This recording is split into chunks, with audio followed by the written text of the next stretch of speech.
permitir. E eu vou resolver esse negócio aí da Lilian e do... Bem, já consegui pelo menos a Lilian e o Fabiano entrarem sem nenhuma dificuldade, mas ainda não consegui. Vocês não têm, né, o Google Agenda, né? Lilian? Eu tenho, o meu até tocou avisando da aula, tudo bonitinho. Eu não sei. Depois a gente vai resolver isso aí, mas vamos lá. Abel Máximo, toda vez eu falo, toda vez que ela entra é o máximo. Vamos conversar um pouquinho aqui, nessa aula dessa manhã. Vamos falar um pouquinho deste ser que alcança, que acolhe e que cuida, né? E aí nós vamos conversar sobre o amor de Deus refletido em 3 atos. Acredito que vai ser uma aula muito edificante, considerando que hoje é domingo de Páscoa.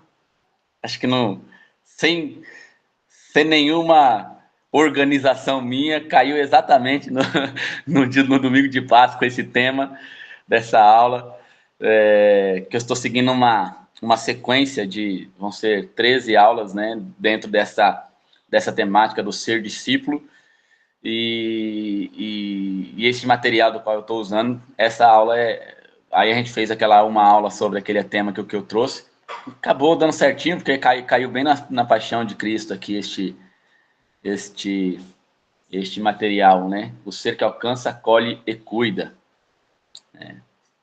E aí na nossa BD Online a gente vai conversar um pouquinho, né, sobre este tema. Antes de nós iniciarmos de fato o assunto, né, eu queria lembrar vocês mais uma vez para que essa semana separem um tempo durante a semana e ore pedindo que o Espírito indique alguém do seu convívio que precisa ser resgatado pela graça de Cristo. Tente aquietar a sua alma e não tenha pressa em ouvi-lo. Ouvir Deus, tá? Tente não ser imediatista em querer decidir rapidamente quem é a pessoa. Após receber a orientação de Deus, responda sinceramente. Você está disposto a amar essa pessoa por meio do alcance, do acolhimento e do cuidado? E inicie ainda, né, nessa semana, uma aproximação em amor. Qual que é o desafio para nós vivermos isso na prática? Essa aula que nós vamos fazer hoje. Para você e eu, para que nós possamos desenvolvermos semanas em que nós vamos orar e pedir a Deus condições e momentos para termos cada vez mais aproximação com Ele. E na semana de hoje, como nós fomos alcançados, nós vamos conversar um pouco sobre isso. Como nós fomos alcançados pelo amor, nós fomos alcançados pelo acolhimento, nós fomos alcançados pelo cuidado de Deus, mais pessoas precisam ser alcançadas. Mais pessoas precisam experimentar isto que eu experimentei ontem, este cuidado, este amor, este sabe assim, essa coisa gostosa que é você estar em um lugar e você sentir que Deus está cuidando de você.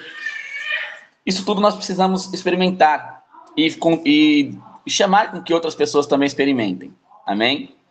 Então essa semana é uma semana de desafio. Qual é o desafio?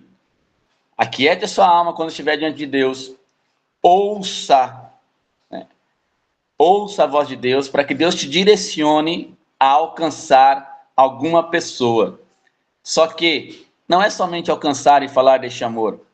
É você ter um entendimento e estar disposto também a amar essa pessoa a partir do alcance, do acolhimento e do cuidado. Porque este é o nosso desafio, né? Ontem foi falado sobre isso também, ontem à noite, e eu falei, Senhor, obrigado por confirmar a nossa direção, porque não adianta nós falarmos deste amor de Deus, trazermos pessoas para perto desse amor, se ela não tiver quem cuide. E nós vamos conversar um pouquinho sobre este amor que alcança, que acolhe e que cuida. E é este amor que o Senhor quer que nós também, de alguma forma, desenvolvemos no nosso convívio com as pessoas que estão à nossa volta, que precisam desse amor. Amém? Esse é um desafio, e eu espero que você leve a sério, porque esse é um desafio para todos nós cristãos, porque o Senhor tem nos chamado para este propósito. Amém? Eu quero aqui já, antes de nós passarmos o slide, quero agradecer aqui o Gilvan, o Lael Cavalcante, a Gled, que estão assistindo aqui pelo Facebook. E o Gilvan está fazendo um negócio muito legal aqui. Gilvan, obrigado, irmão. Se você quiser participar aqui da aula ao vivo aqui, dá um joinha, que eu já chamo você aqui no vídeo, você já participa ao vivo conosco aqui também. Fica aqui na telinha com a gente, tá bom? Mas ele está mandando, irmãos, está marcando um monte de gente aqui no Facebook aqui para assistir essa live, né, essa aula que nós estamos conversando aqui.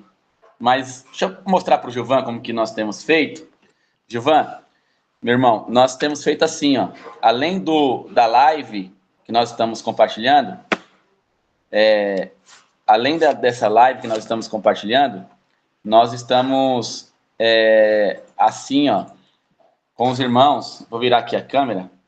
Em uma transmissão, em uma sala, que eu estou até recebendo o pessoal que está chegando aqui agora, em uma sala em que nós compartilhamos aqui o material e tudo mais, entendeu? Aqui, ó, isso aqui é a sala. Então, quem quiser participar, coloquei no link aqui eu coloquei no link aqui a nossa forma de participar da nossa aula online aqui, tá bom? Se quiser compartilhar com pessoas aí, fiquem à vontade, tá bom? Gente, então vamos lá. Obrigado mais uma vez aí vocês que estão aí conosco aí no Facebook. Então vamos lá para a nossa aula, vamos? Gente, aqui se vocês verem como funciona aqui o Paranauê, eu preciso fazer igual o Sérgio, ser mais profissional e comprar os equipamentos para poder eu colocar meu celular aqui. Vamos lá. Vamos ver se vai passar. Passou. Kate Phillips vai dizer assim: muitos grupos identificam-se por insígnias ou roupas comuns ao grupo. Os policiais usam uniformes. Aí, na linguagem deles, americana, né? Os rotarianos usam distintivos. Jogadores de basquete usam camisetas e calções. Mas os discípulos não precisam usar distintivos com lemas, colarinhos clericais ou togas eclesiásticas. Certo? O que ele está querendo dizer? Se você ler o material que eu mandei para vocês no PDF, ele vai dizer que a nossa identificação, ela deve ser uma identificação de cuidado, de amor e de acolhimento. E não a partir daquilo que vestimos, não a partir daquilo dos nossos trejeitos de cristãos, mas a partir de uma aproximação, de procurar alcançar pessoas a partir do amor, do acolhimento e do cuidado. Estas são as nossas marcas, isso que precisa ser caracterizado em nós, como cristãos. Essa é a ideia do Kate Phillips, está lá no material que eu mandei para vocês em PDF, o texto. E aí, para o nosso propósito de orar, e aí nós vamos iniciar com essa oração, você crê realmente que é amado por Deus? Será que a sua percepção do amor de Deus está baseada em méritos? Ou seja, será que você pensa dessa forma? Se eu faço para Deus e lhe obedeço, ele me ama. Se não, ele deixa de me amar e me querer bem? Se o seu amor, se a sua percepção do amor de Deus está baseada em seus méritos, diga a ele essas coisas que estão no teu coração a este respeito e peça para que ele tire, porque o amor de Deus não é baseado em nossos méritos, né? Peça ao Espírito ajuda para você poder entender, para eu poder entender, sentir e receber o imenso e avassalador amor do Pai. A partir disso, amar os outros será uma consequência natural da sua vida.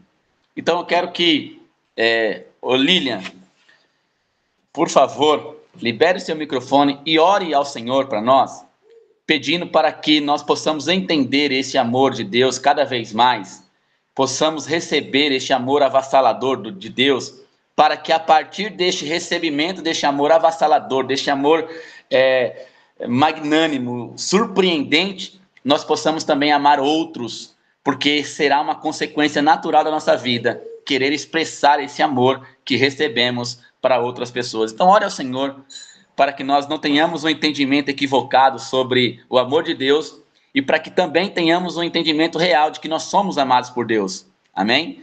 Ore por nós aí, por favor, minha irmã. Libere seu microfone aí e ore para nós. Amém, amados. Senhor Deus e Pai, Deus querido, ô Paizinho, como o Senhor falou aqui, Deus, através do pastor, que não é pelo nosso mérito, Pai, mas sim pelo seu desejo, pela sua vontade, pelo seu querer, meu Deus. Ô Pai, eu peço que o Senhor nos encha, Senhor, desse amor, meu Deus, porque só quando nós somos cheios, Pai, nós conseguimos dar. Pai, então encha nós nessa manhã, Senhor. Nos mostra, Pai, aquelas pessoas que estão precisando, Senhor. Às vezes está do nosso lado e a gente não está enxergando. Que o Senhor nos mostre, meu Deus. Nos guia nesse momento também, meu Pai, para identificar e já criar uma estratégia, Senhor Deus, para cuidar dessa pessoa. Pai, eu te peço também, Senhor, que o Senhor venha nos fortalecer também, Paizinho. Que o Senhor venha também, Deus, falar conosco, como o Senhor falou com o nosso pastor na palavra, Senhor, seja através de um vídeo, de um louvor, meu Deus. Mas como eu falei para a Ariana ontem, que só de ouvir aquelas 3 canções eu já senti a presença de Deus, meu Deus. Que os meus amigos, os meus irmãos também possam sentir, Pai. Que através do nosso olhar, Senhor, ou de um toque nosso, meu Deus, eles venham sentir a sua presença, Pai. Deus, em nome Pai, de Jesus. eu te peço que o Senhor cuide de cada um aqui, Deus. Em nome de Jesus, Senhor. Que o Senhor seja conosco, meu Pai. Nos faça lembrar, Senhor, como o Washington falou aqui, o pastor, que ele gosta do livro de Oséias. Também nos faça lembrar, Pai, aquele livro que aquece o nosso coração, meu Deus. Que o Senhor nos faça lembrar, Pai. Passagem, Senhor Jesus, que o Senhor nos ensinou, Pai. E que o Senhor mostrou o grande amor do Senhor conosco, meu Deus. Em nome de Jesus, Senhor. Eu te agradeço por essa oportunidade, meu Pai. Eu te agradeço por o Senhor ser fiel e o Senhor ser misericordioso, Pai. O Senhor perdoar nossos pecados, Pai.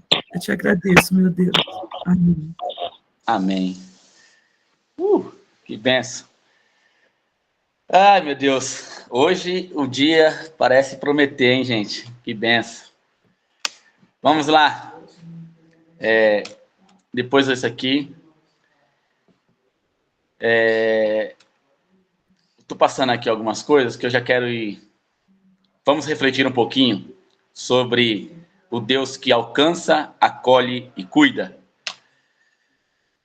Os verbos alcançar, acolher e cuidar retratam muito bem, né, o amor de Deus pela humanidade. Constantemente, as narrativas bíblicas apontam o estabelecimento dessas 3 dimensões relacionais cultivadas por Deus em relação ao seu povo e à humanidade em geral. Então, as iniciativas de Deus em alcançar a humanidade estão estampadas por toda a Bíblia. E, de fato, a gente vai transcorrer um pouquinho aqui, porque temos bastante texto, né, pastor Washington, hoje, para dar uma conversada sobre esta realidade. E nós precisamos entender que essa graça redentora, o amor de Deus e o seu desejo de alcançar o ser humano novamente para si, foram manifestados nos momentos imediatos à queda, por intermédio do anúncio profético do que o descendente da mulher pisaria a cabeça da serpente. Então, a profecia era clara. Alguém nascido como ser humano venceria o diabo, o pecado, a morte. E aí nós estamos celebrando isso hoje, gente. Glória a Deus. Jesus, gente, eu já tô querendo chorar aqui, gente. Aleluia. Jesus Cristo é esse Redentor que veio nos garantir reconciliação com o Pai e a vida eterna. Aleluia. Pastor Washington, o povo está quebrantado. Obrigado, Jesus, por este amor. Obrigado, Jesus. Já estamos preparando para o culto à noite. Obrigado, meu Pai. Ai. A profecia era clara, irmãos. Deus, ele profetizou, ele deixou claro que um homem nascido de mulher venceria o diabo, o pecado e a morte. E hoje nós estamos no domingo de Páscoa para celebrar e dizer obrigado, Deus, obrigado por este amor, obrigado por ter providenciado o Cordeiro antes da fundação do mundo, obrigado, Jesus, por ter sido fiel até a morte de cruz, obrigado, meu Jesus, por ter cravado nas suas mãos as nossas cédulas de condenação, obrigado, Jesus, obrigado por ter nos amado quando nós ainda éramos pecadores. É muita graça, irmãos. Aleluia! É muita graça. É muita graça. Vamos lá que logo em seguida, se alguém quiser compartilhar alguma coisa, pode falar, irmãos. Fiquem à vontade.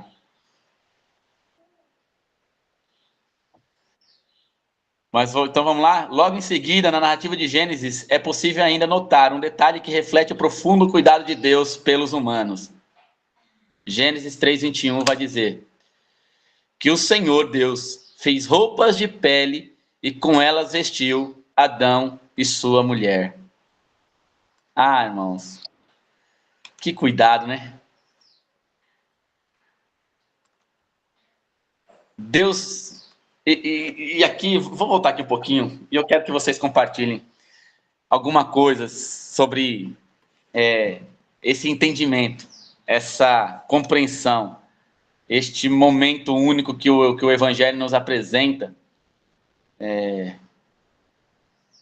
de um grande amor, de um Senhor que ele poderia ali, naquele momento, se ele quisesse, ele podia fazer, ele podia iniciar tudo do zero, mas não, ele oferece cuidado, ele oferece acolhimento.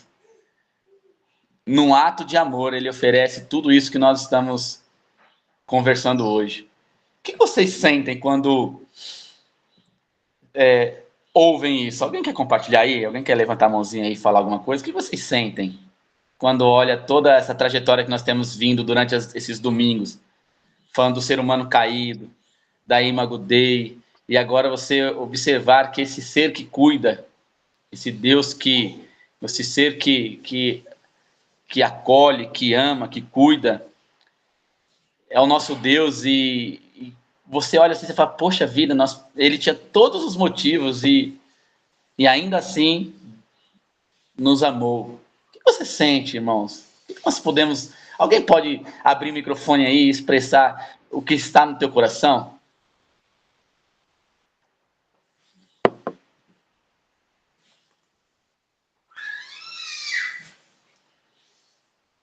Daniel, Eu não quero falar muito agora de manhã, não, porque senão eu não falo à noite. eu posso dizer que no começo dessas aulas eu estava muito dura, de verdade. Estava meio que pela obrigação, mas Deus teve muita misericórdia. Nossa, cada fala dos irmãos, cada slide do pastor, sabe, cada texto que ele colocou ali, os estudos, Deus foi trabalhando. E eu já tenho prazer em estar aqui. Eu tenho prazer. Que era isso que faltava. Quando a gente não se rende, acho que quando a gente não dá lugar para o Espírito Santo também, e a gente também não entende que a gente é pecador, né? E quando a gente se rende ao pecado mais do que a Deus, a gente é escravo daquele pecado. Mas hoje não, hoje eu tenho prazer em dizer que eu sou escrava de Jesus. Porque eu tenho me dado a oportunidade de aprender, como se eu tivesse começado agora. Todas as vezes que eu entro aqui, eu esqueço que eu já li, eu me dou a oportunidade de estar aprendendo tudo de novo, como se fosse a primeira vez, minhas primeiras aulas. Eu acho que é assim que a gente tem que ser, quando a gente abre o coração para isso, Deus trabalha. Amém, Lina. Obrigado por compartilhar conosco aí. Irmãos, nós estamos vivendo coisas maravilhosas com o Senhor. Quero ouvir o que eu também.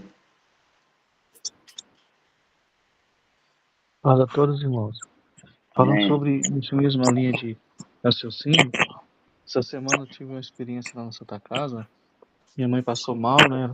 Teve que ir de ambulância e tal. E você quer ver, irmão, se você se quebrantar e você ver realmente a graça de Deus quando você precisa precisa do serviço público de saúde. Eu vi ali, perto de onde que ela estava lá, tinha um senhorzinho lá, abandonado lá. Ele estava inconsciente lá e não tinha parente com ele. Aparentava ter uns 70 para cima.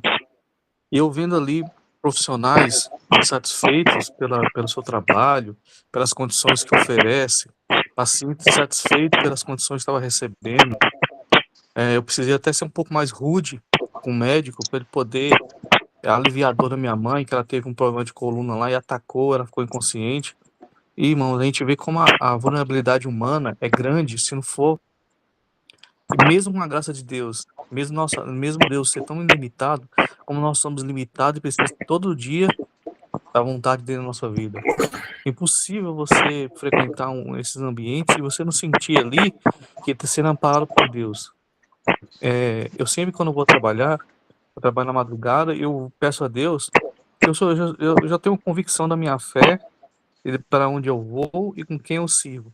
Mas eu peço a Deus para me trazer em segurança, porque eu sei que se eu faltar, a minha família vai sofrer, meus filhos vão sofrer, minha esposa vai sofrer.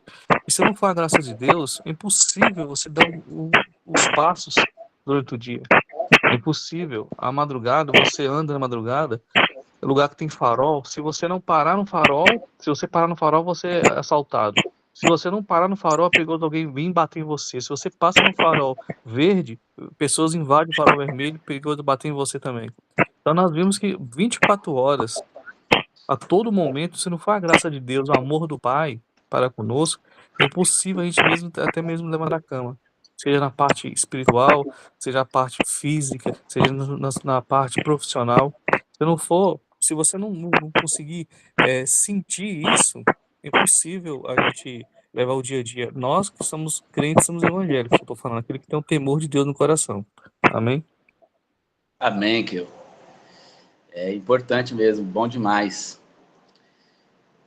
E sua mãe tá melhor, Kio?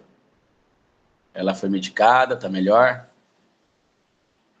Tá sim, foi mais um susto, ela teve um ataque lá, esqueci o nome do problema lá, que dá na coluna lá, foi a mesma coisa que o Gito teve. Só que ela teve um pouco mais fraca, não foi tão violento, né? O que agravou porque desencadeou, né, o diabetes, a pressão, aquela oscilação, mas graças a Deus foi só mais um susto. Amém, irmão, amém. Mas é isso aí. Você falou umas coisas que muito importantes, né? O nosso deitar, o nosso levantar, nós vemos o cuidado de Deus em tudo e tudo que nós fazemos. E é bom, é muito bom nós termos essa convicção, esse entendimento. E, o mais interessante é que nós nem merecíamos, né? Mas o Senhor decidiu nos amar e cuidar de nós. Oh, que graça maravilhosa! Como diz o hino, é maravilhosa graça. Amazing Grace. Pastor Washington, por favor, fale aí. Irmãos, é benção. Esses dias que nós estamos, desde o início aí, aprendendo um pouco mais sobre o cuidado, sobre o amor de Deus. É incrível porque esses momentos que nós paramos aqui e ouvimos e conversamos, começa a saltar coisas, né? Que às vezes passa despercebido no nosso dia a dia.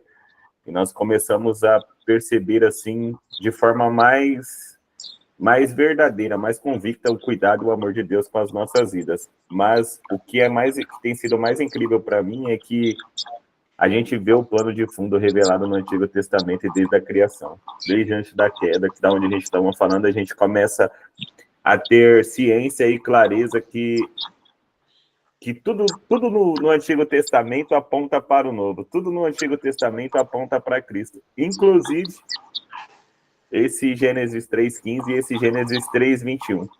Porque é o primeiro sacrifício, o primeiro meio de cobrir o pecado, porque nesse momento que Deus desce, o homem está escondido, né? Cada um está escondido. Mas por que está escondido? porque o pecado envergonhava ele a partir daquele momento. E a forma de cobrir esse pecado foi o quê? O sacrifício de um animal que cobriria o pecado. Isso se arrastou durante todo o Antigo Testamento, apontando para o sacrifício de Cristo. Quando não precisamos mais de sacrifício de animais ou intervenções, porque Cristo é o Cordeiro sem mácula, sem mancha. Isso aí é muito profundo, irmãos. Então você já começa a ler os primeiros capítulos da narrativa da história da humanidade e Cristo está lá. E Cristo está revelado lá. Aí você começa a decorrer toda a Bíblia, Cristo está lá em todo momento. Você vai lá ao final e Apocalipse, e aí é que Cristo está escancarado e revelado no Apocalipse. Então, quando a gente começa a perceber essas coisas, é sobrenatural, é incrível isso aí. Incrível demais. Ai, ai, meu Deus, meu coração está aqui apertadinho. Porque enquanto o pastor Washington falava, eu começava a fazer... Ah, irmãos, eu não sei vocês, mas eu tenho prazer na lei do Senhor, assim, eu comecei a fazer uma análise, assim, geral, assim, da representação de Cristo nos livros e como que tudo apontava para este sacrifício perfeito, né? As histórias, os acontecimentos, né? Tudo Outro apontava. livro incrível aí, outra história incrível que tem no Antigo Testamento é o de Ruth e Boaz. Ali é praticamente escrito, é narrado ali o plano da salvação, ali naquele, o porquê disso, o porquê daquilo, e é incrível que é com significado para a época deles.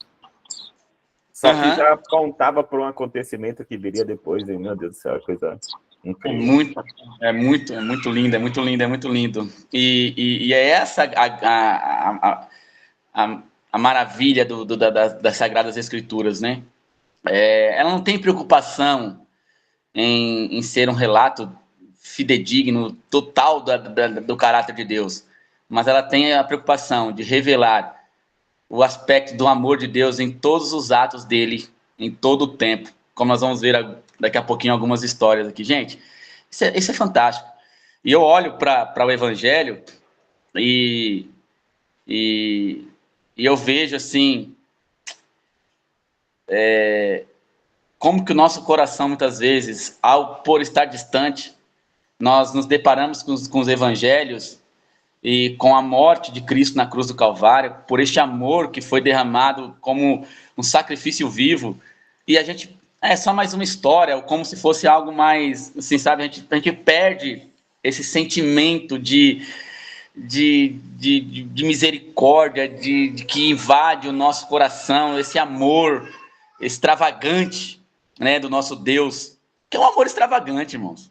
Dá o seu próprio filho. Gente, eu vou deixar o Washington pregar à noite, não? Vou passar aqui, vamos lá. Então, nós vamos observar um Deus que cuida. Por quê? Em quais momentos? Aqui nós vamos fazer um pouquinho de uma história geral da Bíblia, como o Washington falou. Não vai dar tempo de a gente comentar todos eles, mas, por exemplo, um Deus que cuida. Nós temos um Deus que cuida quando chamou Abraão para formar uma grande nação que levaria o seu nome. Nós temos um Deus que cuida usando Moisés para trazer libertação ao seu povo. Nós temos um Deus que cuida provendo tudo que o povo precisava durante a travessia do deserto. A coluna de nuvem não se afastava do povo de dia e nem a coluna de fogo de noite. E sabe o que eu acho mais interessante nesse cuidado? É que o povo era rebelde.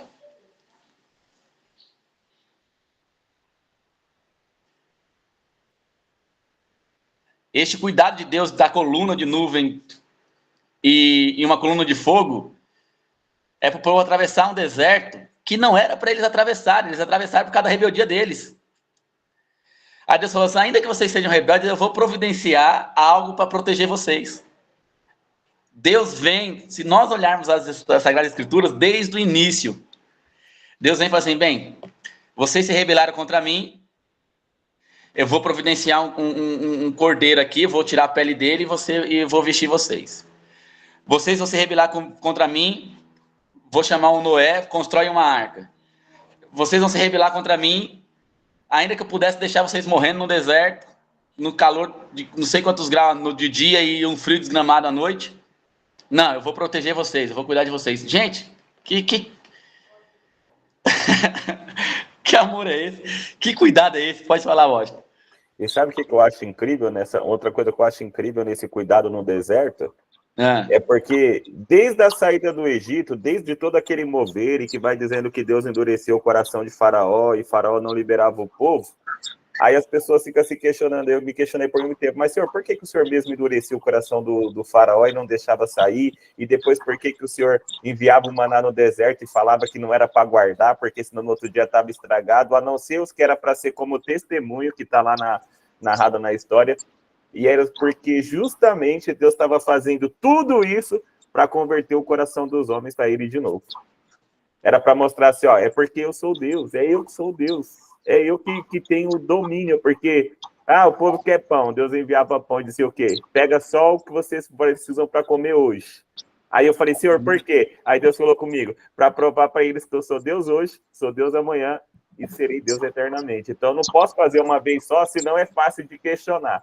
Mas todo isso Deus estava cuidando nos mínimos detalhes do povo. Isso é incrível. Não quero mais pão, estou abusado de pão, quero carne. Carne no deserto. Não guarda só do testemunho, que é para gerações que virão. Senão estraga. É cuidado diário de Deus, é coisa incrível. Justamente. Por isso que Jesus pede para nós orarmos para o pão nosso de cada dia.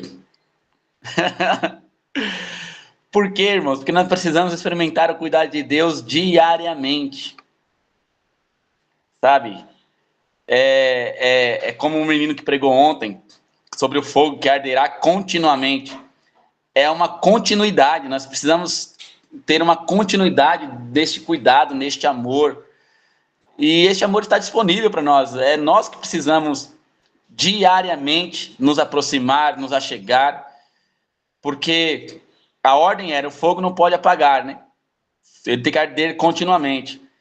Mas quem tinha que ir lá acender o fogo eram os sacerdotes. Quem tinha que tirar as cinzas eram os sacerdotes, os levitas. Quem tinha que fazer o trabalho, acordar cedo e ir atrás da lenha, nós temos que fazer isso, irmãos. O fogo está disponível, mas nós é que temos que cuidar para que ele não apague, para que ele não deixe de ficar aceso no nosso coração. E por isso que é um cuidado diário. Deus se mostra, por isso que, como o pastor Washington falou, olha, pega a porção do dia, amanhã é outra, porque é todo dia que nós temos que buscar essa porção de Deus. Não é um dia sim, um dia não é... Pastor, mas isso é o mundo ideal. É isso mesmo, é o mundo ideal. Isso, tirar as cinzas. Foi pregado aqui na Festividade das Mulheres no ano passado sobre justamente isso. Sabe? Enfim, irmãos, Deus vem falando conosco. Essa é a grande verdade. Vamos lá. Por meio de inúmeras profecias e alguns simbolismos ritualísticos, o Antigo Testamento continua sinalizando a intenção de Deus em resgatar a humanidade em Cristo. Ok? E aí, para os que estão no Facebook não vão conseguir ver, mas para os que estão aqui na nossa sala da EBD Online, se você quiser participar, fiquem à vontade, é só ter o link na descrição do vídeo aí, preencha aí esse formuláriozinho, a gente vai entrar em contato com você e você vai participar da sala de aula aqui com os irmãos. É bênção demais. Olha, as profecias. Vamos conversar um pouquinho sobre essas profecias. Isaías 9:7 vai dizer o seguinte: do aumento do seu governo e paz não haverá fim. Reinará sobre o trono de Davi e sobre o seu reino, para estabelecer e fortificar em retidão e justiça desde agora para sempre. O zelo do Senhor dos Exércitos fará isso. Aí você tem Isaías 11, do 1 ao 5, 2 Samuel 7:13, Jeremias 23:3 e Salmo 132:11. E aí o cumprimento deste texto está em Mateus 1, registro da genealogia de Jesus Cristo, filho de Davi, livro de Abraão. Por quê? Porque reinará sobre o trono de Davi. Então é uma profecia que se cumpre em Jesus. Isaías 7:14, 800 anos antes de Cristo, está dizendo: por isso o Senhor mesmo lhe dará um sinal, e a virgem ficará grávida e dará luz a um filho, e o chamará Emanuel. A profecia cumprida em Mateus 1:18. E foi assim o nascimento de Jesus Cristo. Maria, sua mãe, estava prometida em casamento a José, mas antes que se unissem, achou-se grávida pelo Espírito Santo. E em Lucas 1:26, 35 também conta essa história. Em Isaías, irmãos, para quem não sabe, é conhecido como o profeta messiânico. É o profeta que mais falou sobre o Messias. Isaías 9:1-2 vai dizer: contudo não haverá mais escuridão para os que estavam aflitos. No passado ele humilhou a terra de Zebulon e Naftali, mas no futuro honrará a Galiléia dos gentios, o caminho do mar junto do Jordão. O povo que caminhava em trevas viu uma grande luz. Sobre os que viviam na terra da sombra da morte raiou uma luz. Em Mateus 4:12-16 vai dizer: quando Jesus viu que João tinha sido preso, voltou para Galiléia, saindo de Nazaré, foi viver em Cafarnaum, que ficava junto do mar, na região de Zebulon e Naftali, para cumprir o que fora dito pelo profeta Isaías: terra de Zebulon e terra de Naftali, caminho do mar além do Jordão, Galiléia dos gentios. O povo que vivia nas trevas viu uma grande luz. Sobre os que viviam na terra da sombra da morte raiou uma luz. Glória a Deus! Ai, meu Deus do céu. Eu tô aqui todo... Deus é bom demais. Ai. Vamos lá. Do início ao fim, a Escritura comunica os propósitos de Deus em alcançar o seu povo, acolher o seu povo e cuidar da humanidade. Do início ao fim. A Bíblia aponta para Jesus Cristo e para a sua obra de redenção. A essência da Escritura está em Jesus Cristo. Tudo aponta para Ele. Tudo na Escritura aponta para Ele. E aqui eu vou abrir um parênteses rápido. É parênteses? É, parênteses. Me deu um branco aqui, eu falei, será que é colchetes ou parênteses? Um parênteses grande aqui, porque assim, é uma conversa sobre essa ideia de que tudo no Antigo Testamento aponta para Jesus, que é justamente este, assim, irmãos, e aqui é uma dicasinha básica de homilética, tá? De homilética, de exegese, de hermenêutica. Todo texto do Antigo Testamento, ao ser pregado no Antigo Testamento, isso é uma regrinha básica, precisa apontar para Jesus. Você precisa construir uma ponte do Antigo Testamento para o Novo. Ah, pastor, eu vou pregar sobre Davi. Você precisa ver características de Davi que representam o Cristo. E você pode contar aquela linda história sobre Davi, mas você precisa apontar para Cristo. Porque esta regra básica de homilética é para nos ensinar que todas as escrituras, toda a escritura sagrada do Antigo Testamento, ela aponta para Cristo. E nós precisamos, como pregadores e ministros do Evangelho, quando nos depararmos com esses textos, precisamos apontar para o Cristo.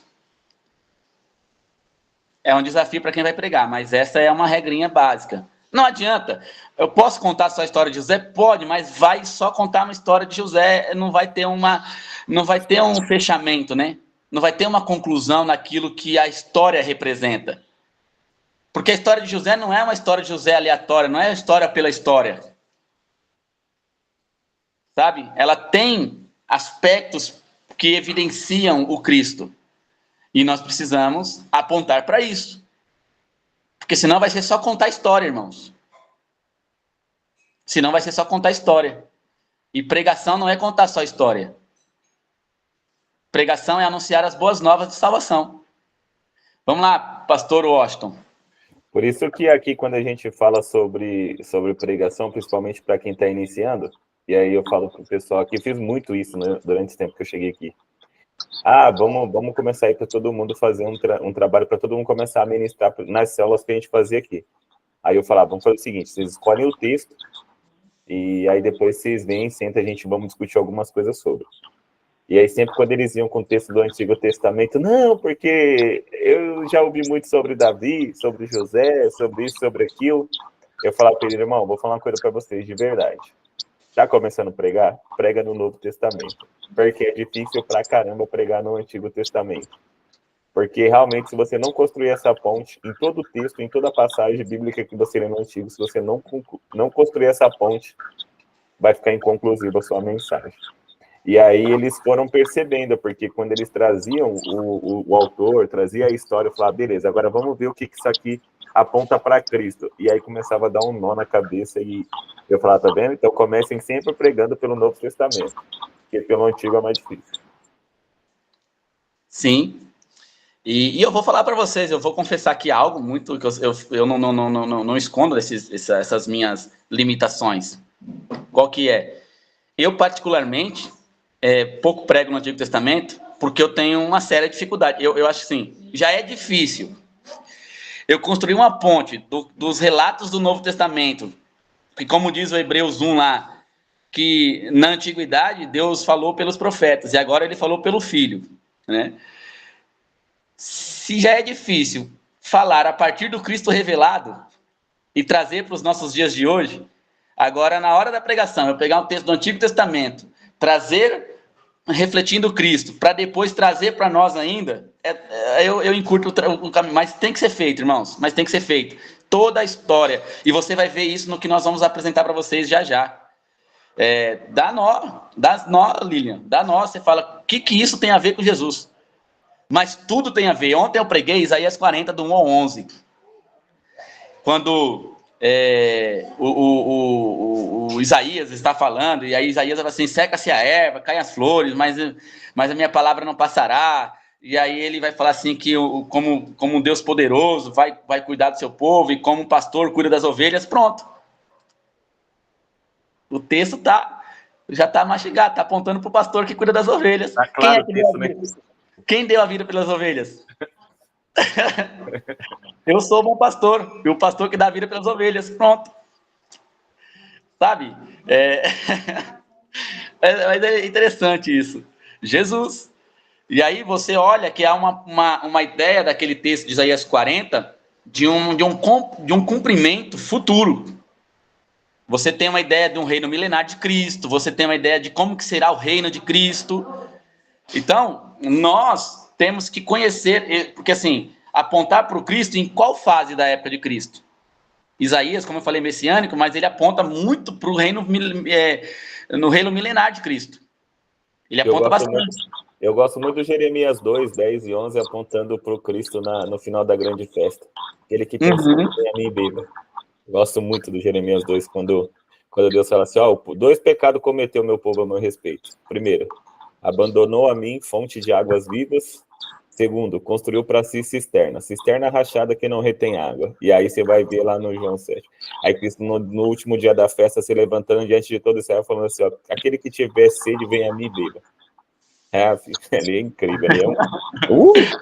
É incrível. Se nós fizermos esse exercício, enriquecerá a nossa pregação. A nossa pregação ficará enriquecida pela clareza do Evangelho. Lutero disse que, parafraseando Lutero, não vou nem falar que Lutero disse, porque eu não vou falar exatamente o que ele disse. Então, vou parafrasear o que o Lutero disse. Ele vai dizer que Cristo está... Cristo está escondido no Antigo Testamento, né? Cristo está no Antigo Testamento, ele está de forma escondida, mas no Novo Testamento ele está de uma forma revelada. E aí a gente precisa cavar esse tesouro para encontrar esse Cristo que está no Antigo Testamento. Características deste Cristo que está ali representada em toda a história da Bíblia. Em todo livro, Cristo é representado de alguma forma. Todo período da humanidade. Você pode pegar o livro de Levíticos, você pode pegar o livro das genealogias. Cristo está lá. É isso aí. Cristo está lá. Só não está revelado.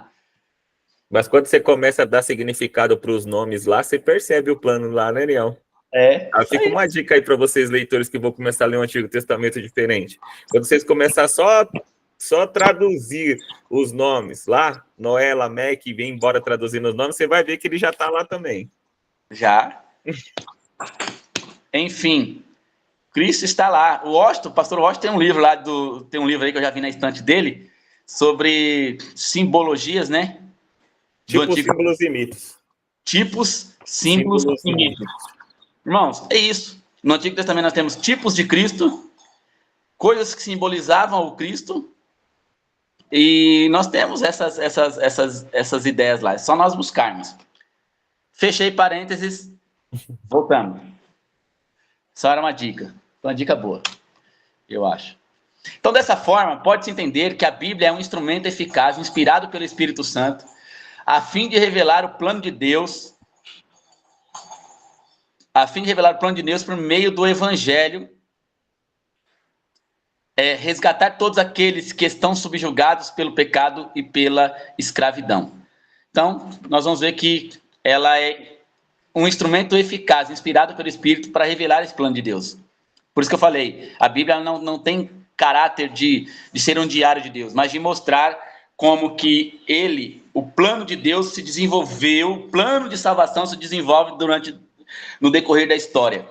E como eu disse, numa aula de teologia aqui na ETAD, na Pastora Meire, eu falei assim, os historiadores trabalham, isso está lá no material, os historiadores trabalham com a história passada, do que aconteceu.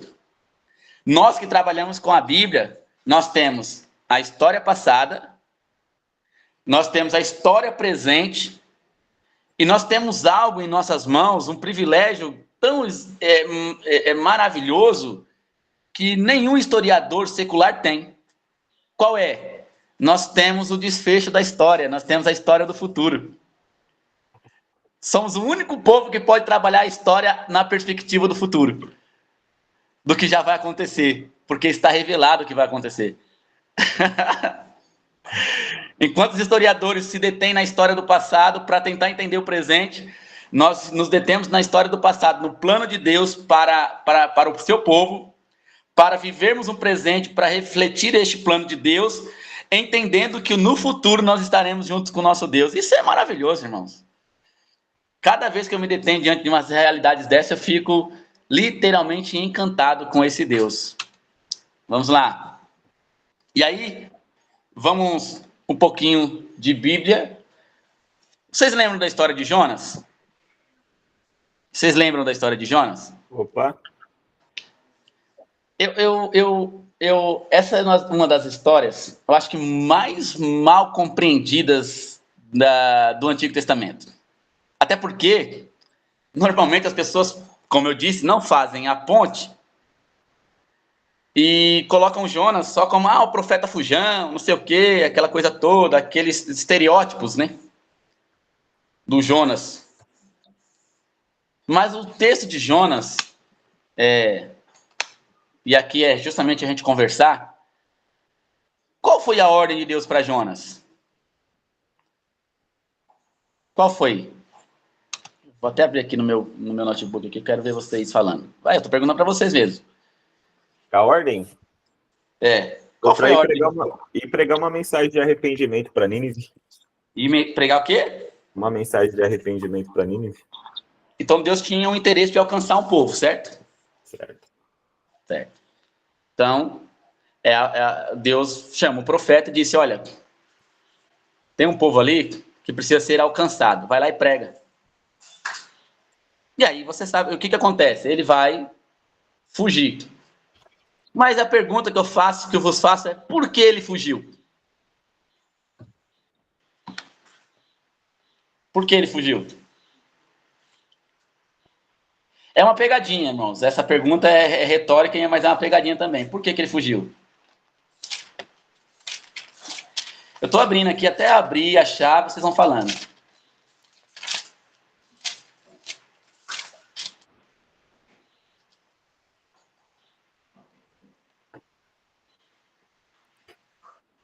Por que Jonas fugiu? Vamos, gente. Me ajuda a dar aula aí. Vamos lá, gente. O Dário tá cheio da Bíblia, o Dário, hein? Fala aí, Dário. O Fabiano falou, fugiu porque era conhecido por ser um povo muito mau. Isso é o que se pregam, né? Sim.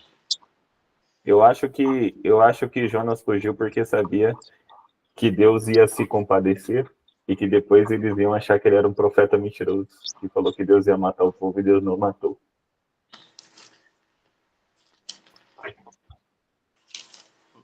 Abra para mim aí, agora, se vocês não tiverem com Bíblia, abra aí no seu celular, no computador, onde vocês estiverem. Jonas 4. Jonas 4. Porque o fato do povo de Nínive, né, ser um povo mau, e ele diz assim, ó, no Jonas 1, Jonas, porém, fugiu da presença do Senhor, descendo a Jope, mas o Senhor envia um forte vento, tal, com a tempestade, e aí ele vai para a boca do peixe lá, do grande peixe, não é baleia, a Bíblia diz que é um grande peixe, pode ser baleia, mas não, a Bíblia não diz que é. Paz, Carlão, ó, o Carlão tá aqui online aqui também, Deus abençoe, meu irmão. E aí, ele clama ao Senhor e tal, e a palavra vai e proclama a mensagem que eu te ordeno. E aí Jonas foi imediatamente a Nínive, e Nínive era uma grande cidade, se levava 3 dias para percorrê-la. Então Jonas começou a percorrer a cidade, Jonas 3. Nínive será destruída daqui a 40 dias, clamando. E os habitantes de Nínive creram em Deus, né? E a notícia chegou no rei de Nínive, então ele fez uma proclamação, que todos se jejuassem, pois talvez Deus se arrependa se afaste do furor da sua vida, de modo que não morramos. E aí o texto, verso 10, 3:10 vai dizer, e Deus viu o que eles fizeram, como se converteram do seu mau caminho, então arrependeu-se, ou não arrepender no sentido de que arrependeu-se do castigo que lhes enviaria e não o executou. Então, no texto, a interpolação aí que até o Fabiano colocou, que é uma coisa que normalmente se fala, porque o povo era um povo mau. De fato, os ninivitas não eram um povo muito bonzinho. Mas, no texto, não tem nada falando que Jonas não queria ir para lá porque o povo era mau. O versos 4, 2 vai declarar para nós o motivo pelo qual ele não queria ir. É o que o Dário falou, é o que os irmãos estão compartilhando aí, o André. Jonas ficou furioso, extremamente contrariado e furioso com Deus. E ele então orou ao Senhor e disse, Senhor, não foi isso que eu disse quando ainda estava na minha terra? Por isso é que fugi, depressa, para Tarsis. Ele não fugiu porque o povo era mau. Ele não fugiu porque o povo era violento. Ele fugiu, pois sabia que és um Deus compassivo e misericordioso, paciente, cheio de amor, e que te arrependes de fazer o mal a um povo. Ele foge por causa disso. Ele fala, não, Deus, eu conheço meu Deus. Ele já nos perdoou tanto.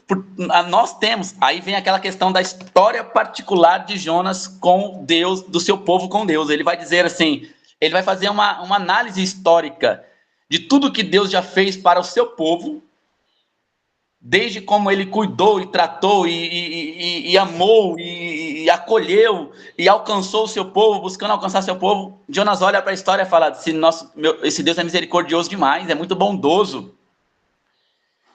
Ele é um Deus compassivo, paciente e cheio de amor.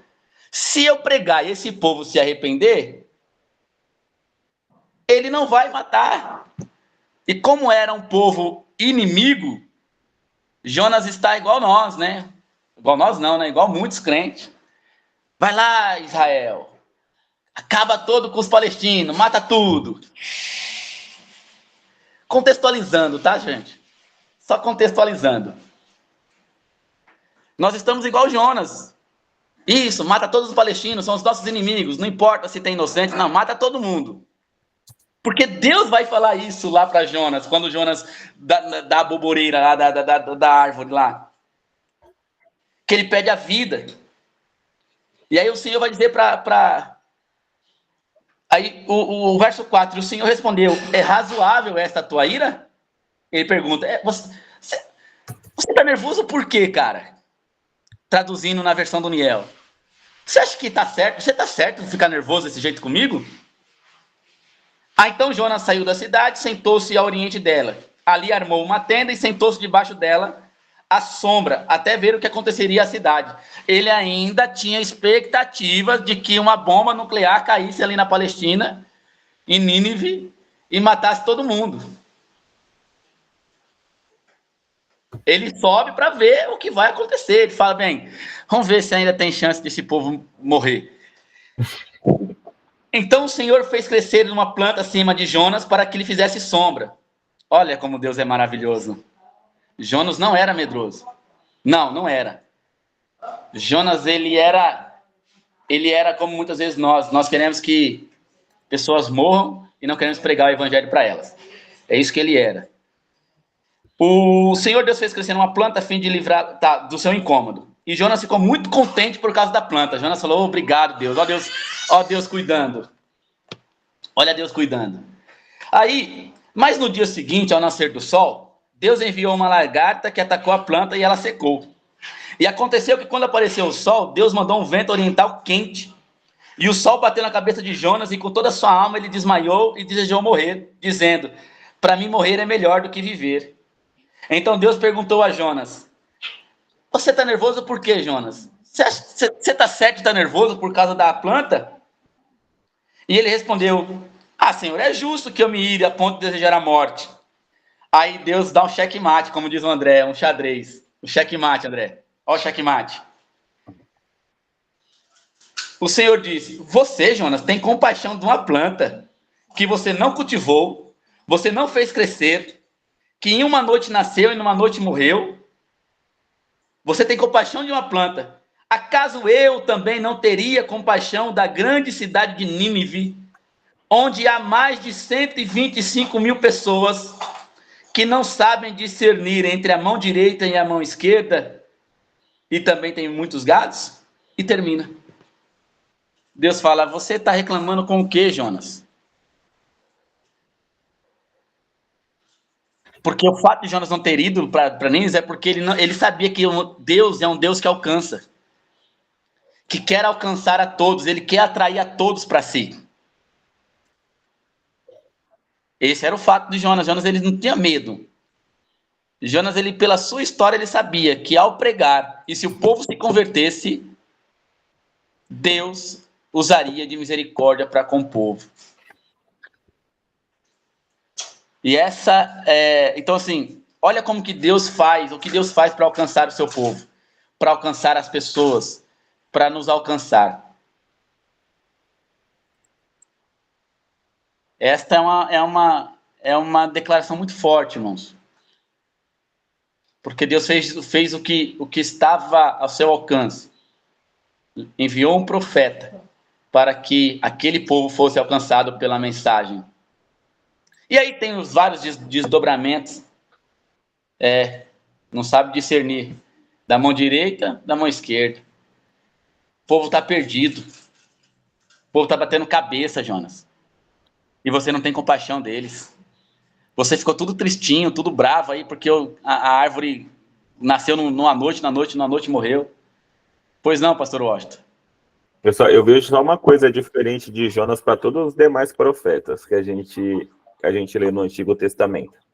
Porque, assim, Deus ele entregou a mensagem para Jonas, e Jonas, por ser profeta, e por isso que ele fugiu, ele conhecia o poder da mensagem que Deus tinha entregado para ele, e que essa mensagem poderia levar o povo ao arrependimento. Só que quando você lê o texto, o livro de Jonas inteiro, você nunca vê Jonas mostrando um caminho de saída ou de salvação para o povo na mensagem dele. Diferente dos demais profetas do Antigo Testamento. Se a gente for ouvir os demais profetas do Antigo Testamento, ele sempre vai vir e vai mostrar para o povo o pecado do povo, vai revelar o pecado do povo e o que Deus está dizendo acerca disso. Só que você pode prestar atenção, todos os profetas do Antigo Testamento, em algum trecho da carta dele, sempre vai dizer assim, mas será que se ouvir a mensagem do Senhor teu Deus, ou se converter, ou deixar o mal, o Senhor ele pode mudar toda a história, todo esse pano de fundo. Jonas não. Jonas ele foi lá, apontou lá a ferida do povo, mas em nenhum momento do texto dele ele fala assim, se você se converter, Deus pode mudar a história do que está para acontecer. Se vocês ouvirem a mensagem hoje e atentar, Deus tem poder para mudar essa situação. Então, tipo assim, a única coisa que eu vejo de diferença no Jonas é que Jonas, ele mostra a ferida, ele cutuca a ferida do povo, mas ele não mostra a cura, ele não fala sobre a cura. Então, é nesse ponto que eu acho que nós, como o pastor Niel está falando aí, que nós somos o portador dessa mensagem, que nós não podemos querer que Deus mate o povo ou puna o povo porque Deus nos deu uma mensagem de salvação. E é nesse ponto que eu vejo um exemplo de Jonas que nós temos que nos atentar. De ter cuidado para nós não estar sendo como Jonas, em qual sentido? No sentido de colocar o dedo na ferida,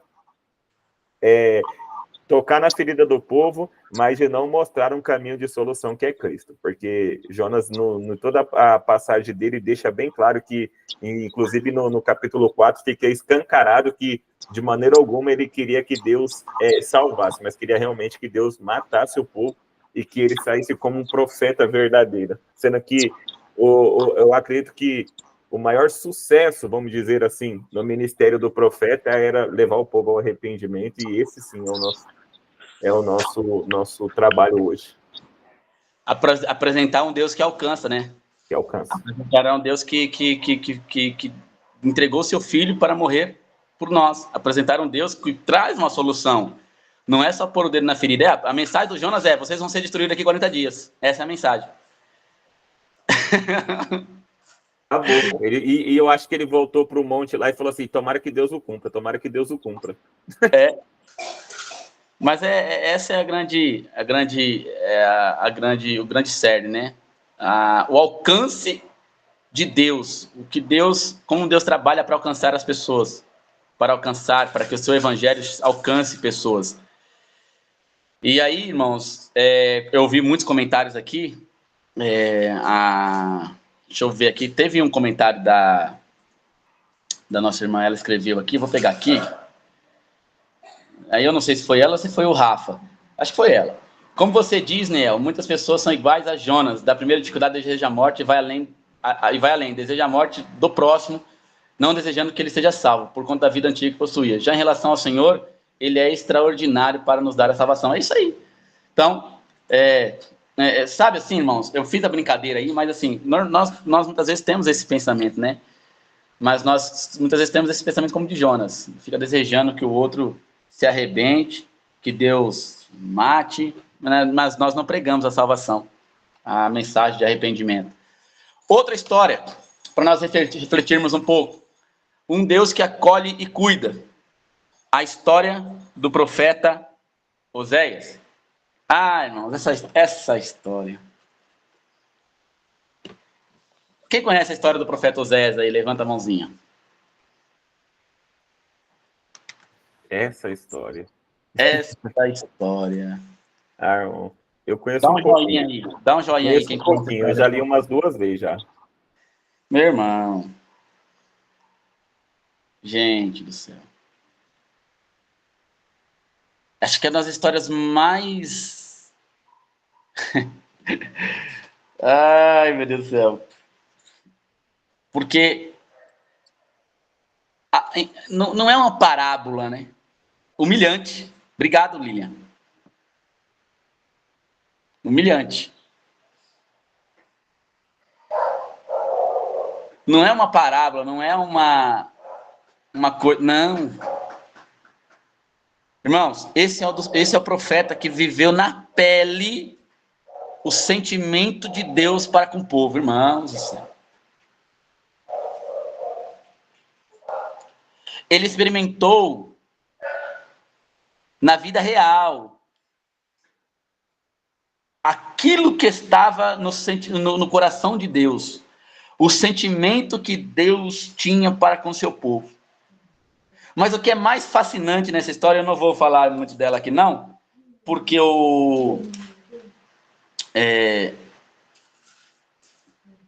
é que, olha o que Deus diz no capítulo 11 de Oséias.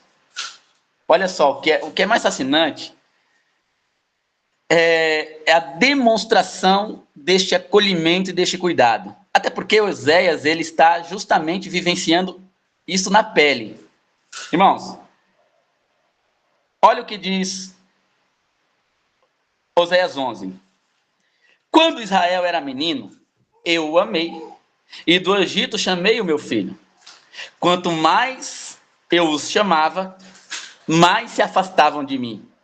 Sacrificavam aos Baalaíns e queimavam incenso às imagens esculpidas. Porém, eu ensinei Efraim a andar. Eu carreguei nos braços. Mas eles não entendiam que era eu quem os curava. Eu os atraí com cordas humanas, com laços de amor. Fui aquele que lhes tirou o jugo do pescoço e me inclinei para alimentá-los. Não voltarão para a terra do Egito, mas a Assíria será seu rei, porque recusam converter-se. Aí ele vai dizer no 7. Porque o meu povo é inclinado a desviar-se de mim. Embora clamem ao Altíssimo, nenhum deles o exalta. Irmãos, que declaração forte. Embora clamam, não me exaltam. Ah, irmão, só que já dá uma pregação.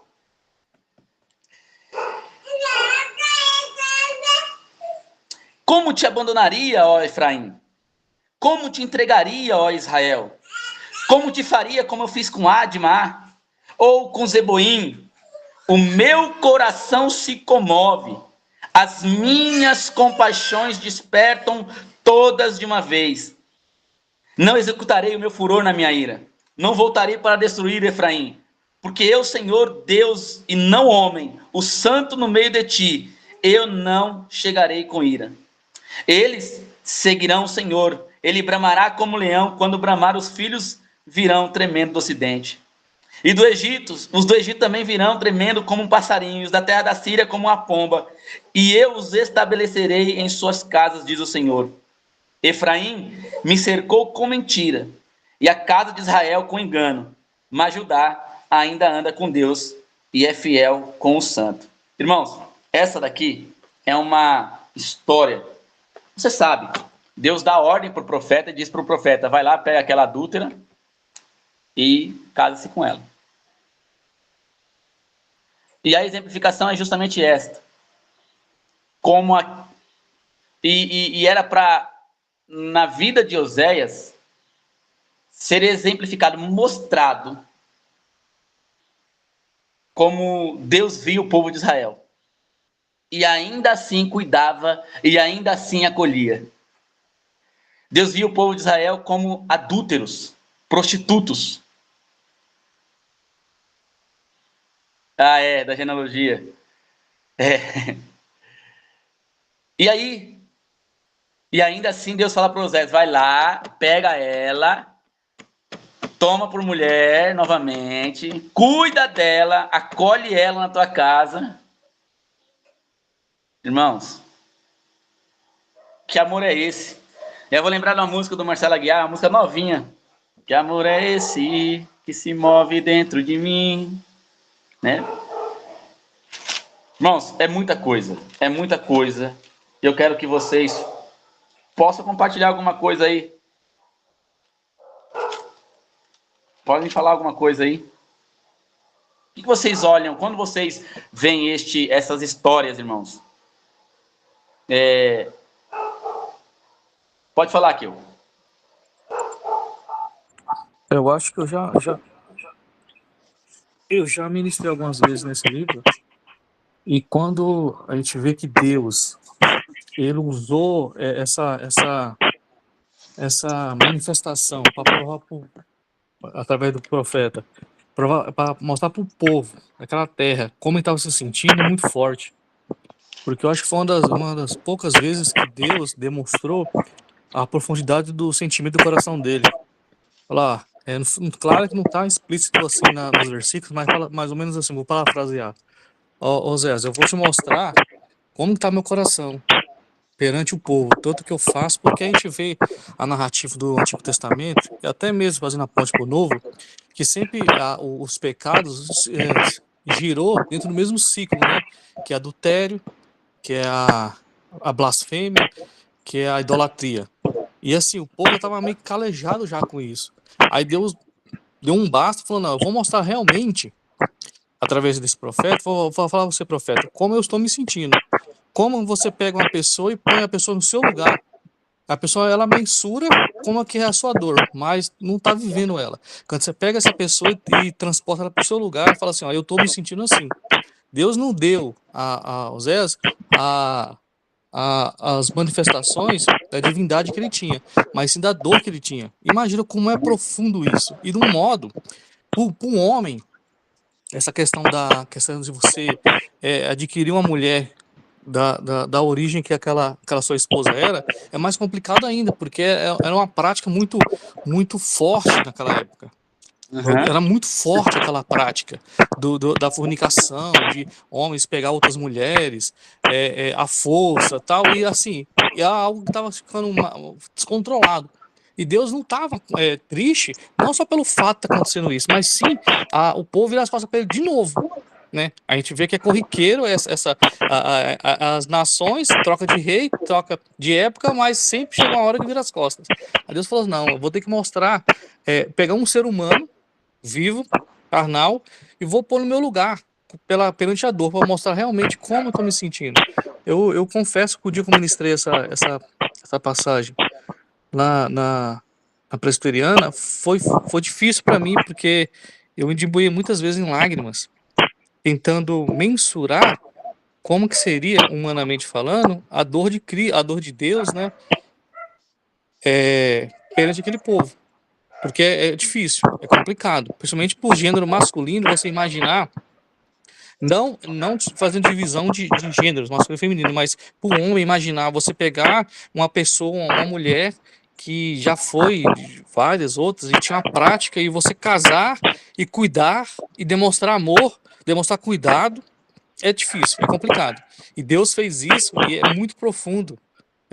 Eu gosto muito do Antigo Testamento, que demonstra um pouco mais talvez, de rispidez para Deus, para com o povo, para demonstrar realmente como ele se sentia. Ele matava, falava, eu matei porque o povo não vê o que eu estou fazendo. Eu cuido, mas o povo não vê o que eu estou cuidando. Amém? É isso aí. E é interessante que eu gosto, conhece bastante da história, mas sim, aí tem umas questões dos nomes aqui, vocês vão pegar o significado dos nomes, dos filhos, aquela coisa toda. E é interessante que no capítulo 1, verso 2, Deus fala assim, pega aquela mulher adúltera e case-se com ela. Gente, para um judeu, adultério era crime passivo de execução, pena de morte. Aí Deus fala assim, não é para matar, é para casar com ela e ter filhos com ela. Irmãos, vamos ser sinceros, para os nossos dias, se nós, homens, as mulheres estão, as mulheres têm as mulheres estão abrindo o olho também um pouco com isso, né? Quando o cara, um cara é muito galinha, muito pegador, as mulheradas estão fugindo. Tem que fugir mesmo, porque... Mas imagina, irmãos, Deus olhar para você e falar assim, vai ali, aquela mulher ali, ó, é uma adúltera. Ela trai o marido como... Ela é igual aquela mulher do Provérbios lá. Provérbio 5. Provérbios 5. Meu Deus. Ela é igualzinha aquela mulher do Provérbios 5. Agora você vai pegar ela, e você não vai pegar ela para colocar em julgamento, você vai pegar ela para você casar com ela, e vai ter filhos com ela. E ela vai te trair. Aí no verso 3, diz o Senhor a Oséias, vai outra vez, ama aquela mulher, amada por outro e adúltera, como o Senhor ama os israelitas, embora eles se desviem atrás de outros deuses e amem uvas passas.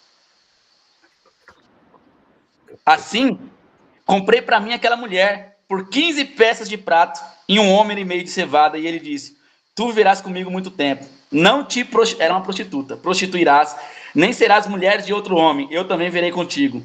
E aí, tem história. Gente, vai lá outra vez, a mulher tinha traído ele, tinha ido embora, irmão. Vai outra vez, pega e resgata ela de novo.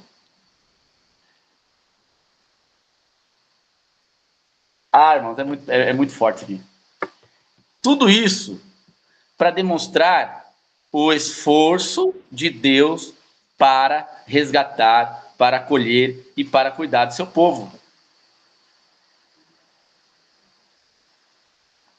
E aí Deus dá o seu filho. Porque nada, assim, o que o Antigo Testamento mostra é que todo isso, sim, o desenrolar da história é que se não fosse o sacrifício de Cristo na cruz do Calvário, nós estaríamos da mesma forma, ou piores ainda. Porque Deus, ele quer nos acolher, Deus quer cuidar de nós, e ele deu seu Filho unigênito para morrer em nosso lugar. Pastor Washington, pode comentar, irmão.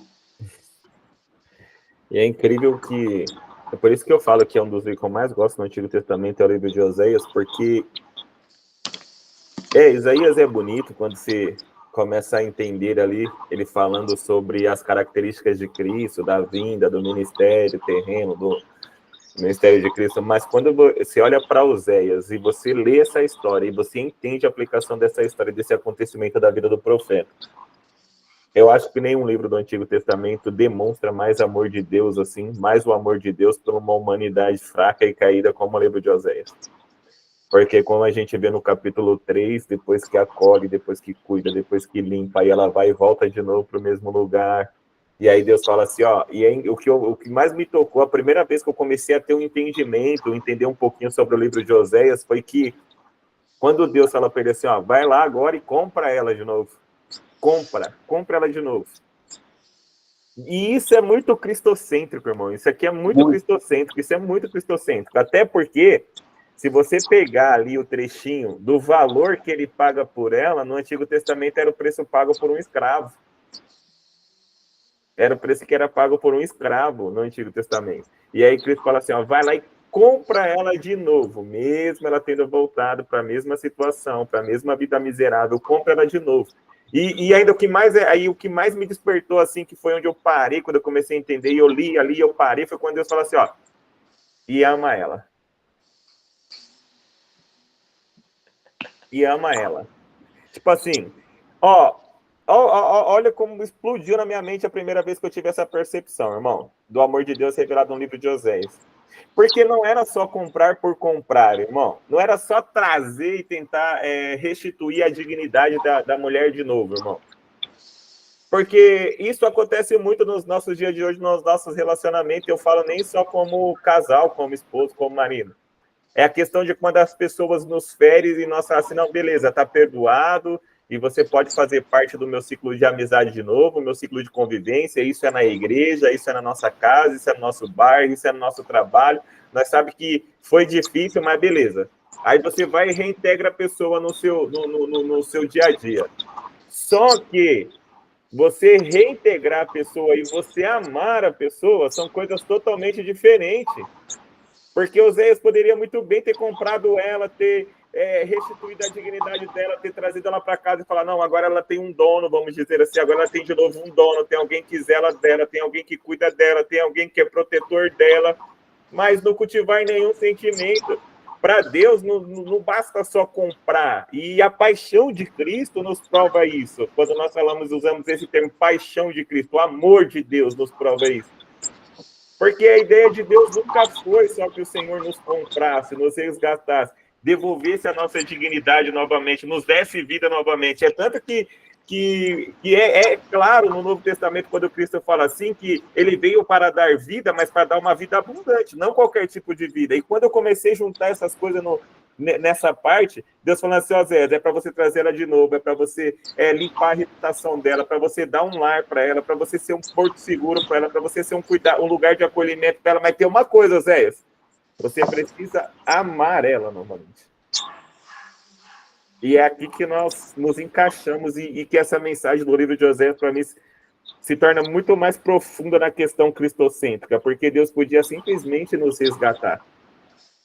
Ele podia simplesmente pagar o preço por nós lá, né? Não, eu vou subir na cruz, vou resgatar, vou pagar o preço por eles, mas só que eu vou limitar o nosso relacionamento. Nosso relacionamento, que no começo era um relacionamento de amor, de intimidade, de proximidade, agora eu vou estabelecer os limites. Irmão, é isso que a gente faz, irmão.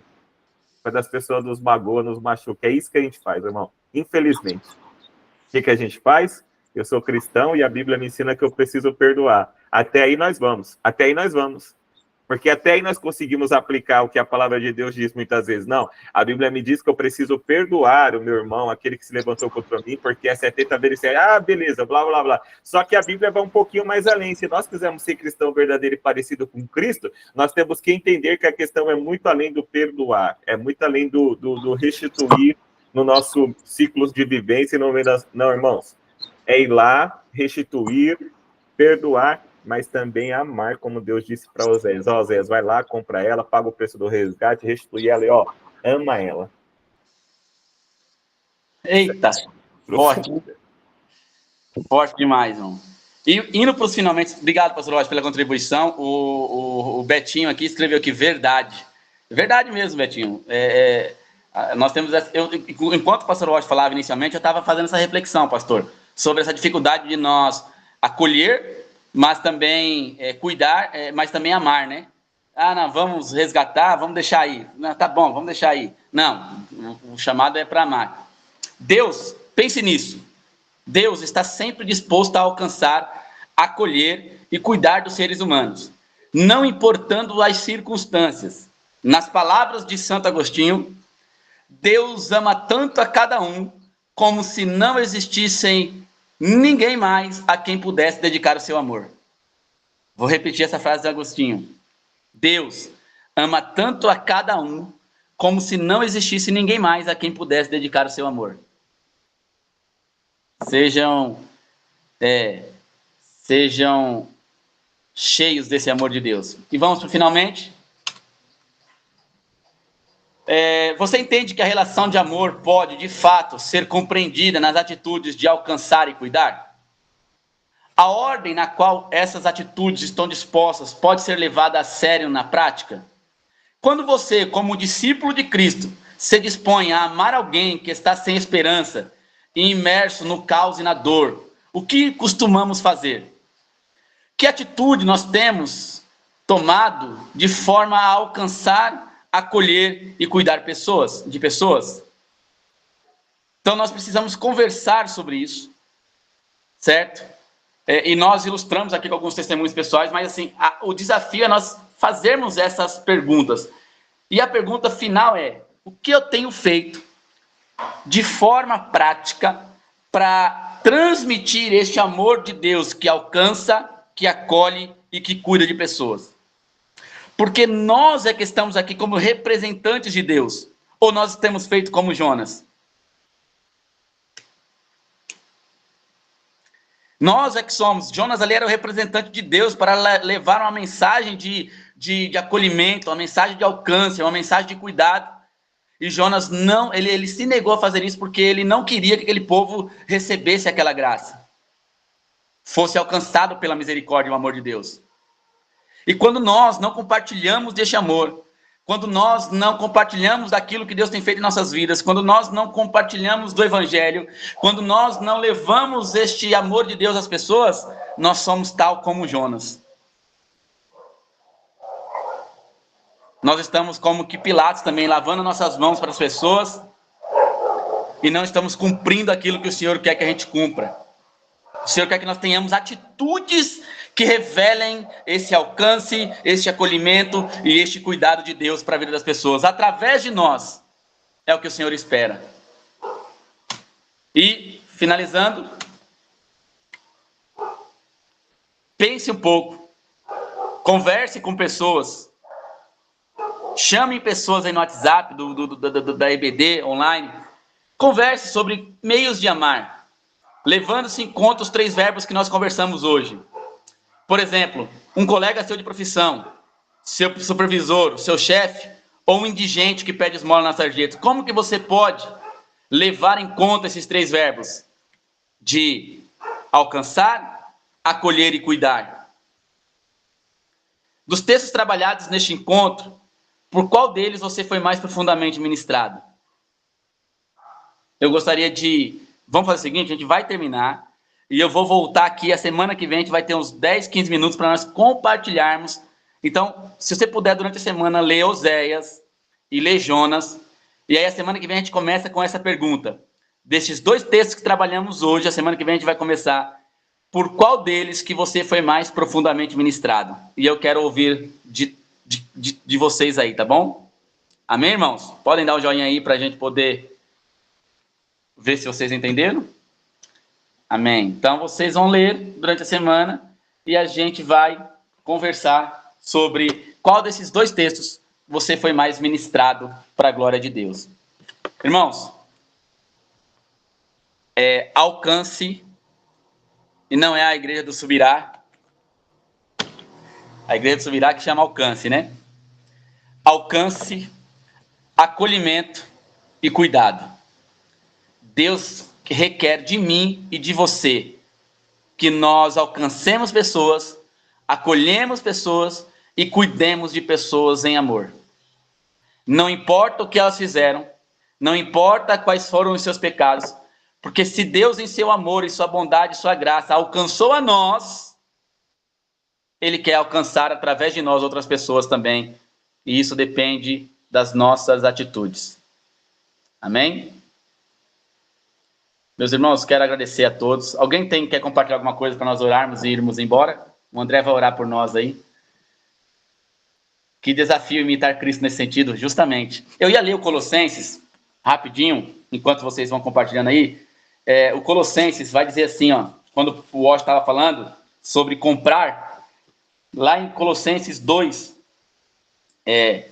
13 diz, e a vós, e a nós, e é este amor que Deus quer que a gente reflita, e é este amor que Deus quer que a gente transmita na vida das pessoas, que alcance pessoas, e a nós, e a vós, quando ainda estáveis mortos nos vossos pecados, e na incircuncisão da vossa carne, Deus vos deu vida juntamente com ele, perdoando todos os nossos pecados, e apagando a escrita de dívida que nos era contrária e constava contra nós em seus mandamentos, removeu-a do meio de nós, cravando-a na cruz.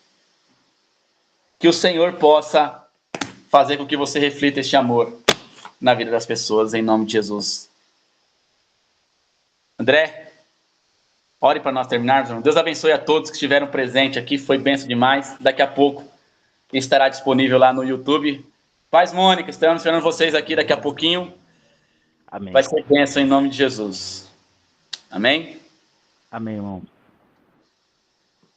Deus Pai Todo-Poderoso, Senhor, que aula, que mensagem, Senhor Jesus Cristo amado, foi essa que o Senhor nos proporcionou, a qual nós aprendemos mais do Teu amor, a qual nós mais ainda entendemos, Senhor Jesus Cristo amado, quanto somos válidos, qual o tamanho do Teu sacrifício, Senhor Deus.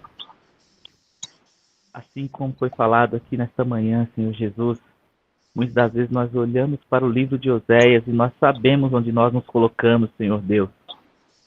Isso dói no nosso coração, Senhor. Mas a Tua misericórdia, a Tua graça, Senhor Jesus Cristo, nos alcançou. Oh, Senhor, somos gratos a Ti por esse dia, por essa Páscoa que nos relembra, Senhor Jesus Cristo amado, o Teu sacrifício na cruz do Calvário, para cada um de nós podermos estar aqui, Senhor Jesus, refletindo sobre a Tua palavra e entendendo o que é amor de verdade, Senhor Deus. Que o Senhor continue abençoando essas aulas, nessas manhãs, Senhor Jesus Cristo amado, que tem nos capacitado, que tem nos feito, Senhor, nos está se analisando constantemente, Senhor Jesus Cristo amado, que somente, Senhor Jesus Cristo, tem nos aproximado de Ti, Senhor. Somos gratos a Ti, Senhor, abençoa os pastores, Senhor Jesus Cristo, abençoa a comunidade do Calvário, abençoa todas as igrejas, Senhor, os irmãos que participam das aulas, Senhor, que nós venhamos ter sabedoria e cada vez mais estar aprendendo da Tua palavra, Senhor, para entender melhor esse amor incomparável, Deus. Amém. Amém. Meus irmãos, até daqui a pouco, nosso culto aqui em Francisco Morato, nós estaremos juntos. Quero agradecer a todos, 18 horas, Santa Ceia do Senhor. E espero vocês aqui novamente. Eu quero agradecer aqui ao Roberto, mais uma vez estava conosco aqui, esteve conosco, a Adriana Barreto. Obrigado, minha irmã, Deus abençoe a sua vida. Espero que essas reflexões que nós tivemos essa manhã, o Senhor possa falar aos seus corações ainda mais. E que nesse domingo de Páscoa nós possamos entender que o nosso Deus é um Deus que alcança, é um Deus que acolhe e é um Deus que cuida. Em nome de Jesus. Fica na paz e até mais.